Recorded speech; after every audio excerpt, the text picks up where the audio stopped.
see part of the roof line here? This is the original cabin, homestead cabin that Fred Richard, my granddad, built for his sister-in-law, whose name was Agnes Volkmer. And Agnes and her husband had a cabin here, and they homesteaded this whole area, including where the cemetery is. Oh, yeah. And they gave the land to the city for the cemetery. And then in the early 30s, they sold this to Cassie's. This cabin was here.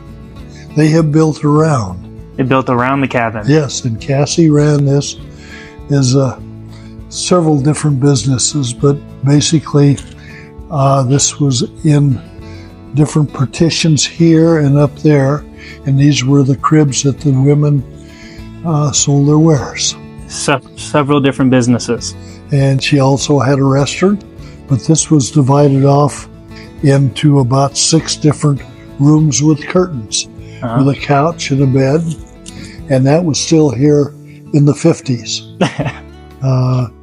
But if you walk down here, you can see the center line of the cabin. Oh, yeah. And then in 1946, Paul Stock, who was an oil man, invited a family from Brazil to come up and take over Cassie's and buy it. And when they did that, they built on here and had a home here. They lived here, and they had a son that came home from the Navy, and he ran the bar, and they started a dinner house here. This later on was turned into a dance floor, and then they added on back there. But let's go walk through here. Let's do it. These are the original logs of the cabin.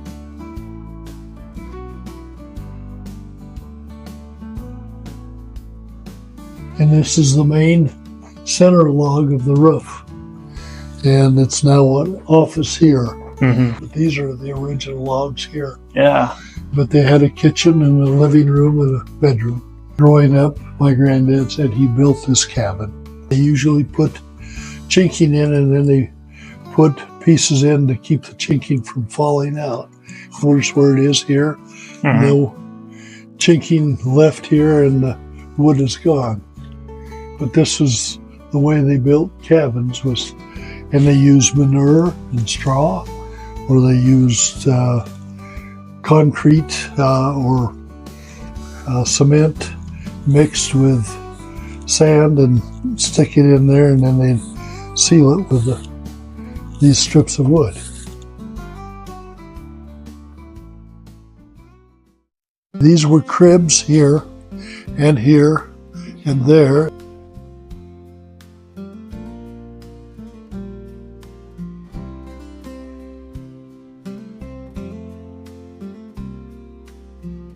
It's a special place.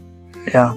It's been put together by pieces, but the history and the right person owning this could turn us into a wonderful restaurant